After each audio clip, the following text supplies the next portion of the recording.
Je viens du Nord, je suis né à Seclin, une petite ville à côté de Lille. Mes parents ont déménagé dans un petit village à côté de Tarbes. Et là, je fais mes études à Vic en Bigorre, en terminale S. J'ai découvert la natation j'ai appris à nager à 5 ans, 6 ans, et j'ai vraiment appris dans un club la natation vers 10 ans. C'est le plaisir déjà d'aller dans l'eau. Une fois dans l'eau, tous les événements du quotidien, ils s'en vont, ils s'effacent. On est dans sa bulle, on nage. Et ce qui me plaît, c'est que c'est un sport où on ne se salit pas. C'est le seul sport où je me prends ma douche, mais propre. Voilà. En soi, c'est vrai que ça manque de collectif, mais je dirais que c'est un sport individuellement collectif. Comme j'ai dit tout à l'heure, il y a cet esprit dans les séries difficiles de se soutenir, voilà, chacun on se soutient, ces petits encouragements. Et en fait, l'effort à donner, c'est à titre personnel. Et voilà. Mais il y a toujours une aide et un encouragement collectif quand même. Déjà, il y a le volume. Le volume, moi, je m'entraîne tous les soirs, de 17h30 à 19h45. Parce que scolaire, c'est une fois par semaine. Il y a ce volume, il y a cette intensité. Tous les soirs, des séries intenses pour progresser, pour l'endurance, améliorer son endurance, son sprint. Donc il y a ce volume, intensité, et il y a la compétitivité. Je dirais pas non, c'est vrai qu'il faut un certain mental, je dirais une certaine dose de folie. Une certaine dose de folie parce que j'entends souvent, mais tu plonges tous les soirs et tu vois toujours les mêmes choses. Tu dois compter les carreaux du bassin, faire des allers-retours. Certes, et c'est jamais la même chose aux entraînements. Le coach, il nous fait jamais le même entraînement. Voilà, après, il y a cet esprit, c'est vrai qu'il faut un sacré mental tous les soirs, s'entraîner, et surtout quand c'est difficile. Pas souvent, les copains qui sortent, voilà, maintenant, désolé, demain j'ai entraînement tôt. Surtout quand c'est les vacances. Quand c'est les vacances, c'est là où on a plus tendance à profiter un petit peu. Alors que nous, on a des stages sportifs, on s'en va, ou alors 2 entraînements par jour, ça nous prend la journée, on est fatigué, on a les devoirs à côté. Du coup, il y a certains sacrifices, même en termes de scolaire. On rentre le soir, on a des devoirs à faire. Du jour au lendemain, bon, on les fait, à contre-cœur, je dirais, parce qu'on est fatigué, on aimerait bien dormir. Mais voilà, il y a ce terme de sacrifice au niveau du temps et voilà, le temps que ça nous prend. Je ne suis pas tout le temps à la piscine, c'est pas une prison. Non, j'arrive à avoir une vie scolaire, une vie familiale, une vie sportive.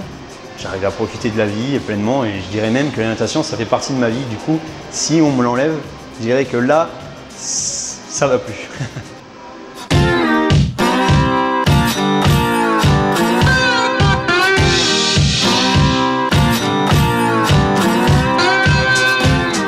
Déjà, le Tarbes Nautic Club avait une petite réputation dans le coin. Moi, je venais d'arriver, voilà, donc j'ai cherché un club. On m'a dit le Tarbes Nautic Club, c'est bien. Du coup, j'y suis maintenant, et voilà, depuis un certain temps.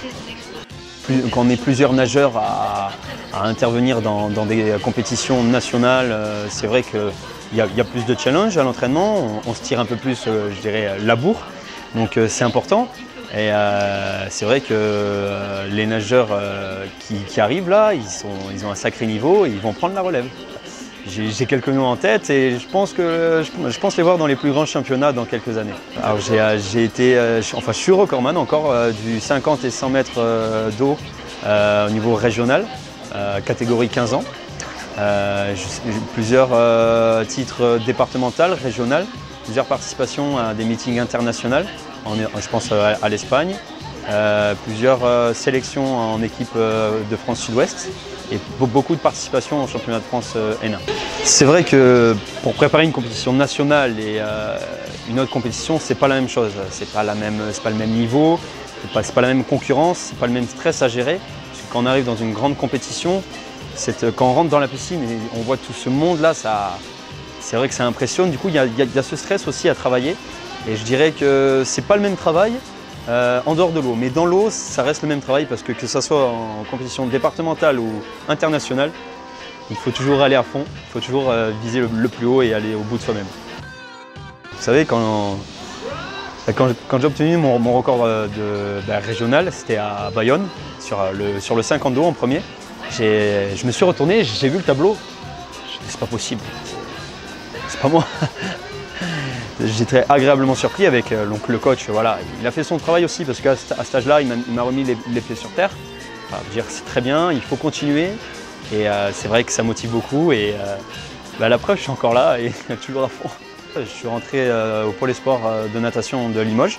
J'y suis resté pendant 2 ans. J'ai beaucoup progressé et je suis redescendu ensuite à Toulouse.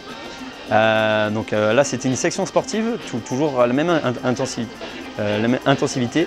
Et ça a été l'une de mes meilleures années, on va dire, au niveau des temps. J'ai fait mes meilleurs temps cette année-là. Et je suis revenu à Tarbes pour les études. Peut-être pas progresser encore, mais toujours nager, avoir cette sensation, comme je vous ai dit, de liberté en nageant, de bien-être et aussi d'effort, parce que c'est important pour moi. Et je pense que je ne vais pas arrêter de sitôt. Déjà, c'est une passion. À mon avis, pour être nageur pro, il faut déjà que la natation, ça soit une passion. Ou alors nager sous contrainte. Je ne connais pas beaucoup de personnes qui font ça. Je dirais l'avenir nous le dira. C'est en fonction des performances et de l'état de forme et l'état d'esprit du nageur. Et, en ce moment, ça va très bien et on verra par la suite. Alors je dirais qu'avec mon coach actuel, donc ça va faire un paquet d'années que je m'entraîne avec lui. Les débuts ont été difficiles. Je cherchais un peu, certaines autorités qu'il a voulu instaurer. Et donc ça c'est la jeunesse. je me cache derrière la jeunesse. Mais cet entraîneur m'a beaucoup apporté, que du positif. Et je tenais à le remercier. Parce que c'est une personne très importante pour moi, qui compte beaucoup à l'heure actuelle pour moi. Et sans cette personne-là, je ne serais peut-être pas là. Parce qu'elle m'a toujours soutenu, a toujours eu les bons mots, que ce soit pour moi ou que ce soit pour les autres nageurs qui sont en difficulté. Et je tenais à te remercier, Guillaume. C'est pour les personnes qui nagent occasionnellement et en public. Je dirais, donc, à mon avis, ils ont tout de suite vu que la natation, ça demandait un effort très intensif. Ça s'arrête peut-être à la première longueur ou à la deuxième. Et pour éviter ce phénomène et pouvoir nager plus en une seule fois sans s'arrêter, je vous conseille, c'est au départ, juste avant de plonger, c'est de souffler, de vider vos poumons, de regonfler et de vider, de faire le vide et de plonger, de ne pas partir trop vite. Si on part trop vite, on se brûle. Et là, vous allez voir, vous allez commencer à faire 25, 50, au fur et à mesure des semaines, si vous nagez une fois par semaine, vous allez monter à 100 mètres. Et déjà là, vous avez franchi une sacrée étape. Les gens qui sont de Haute-Pyrénées, ils comprendront que si je leur dis que moi, quand je me lève le matin et j'ouvre mes volets, la première chose que je vois, quand il fait beau et que le ciel est dégagé, c'est le pic du midi, pile devant moi. Et là, je peux vous dire que ça, c'est unique. C'est la plus belle chose ici que je trouve.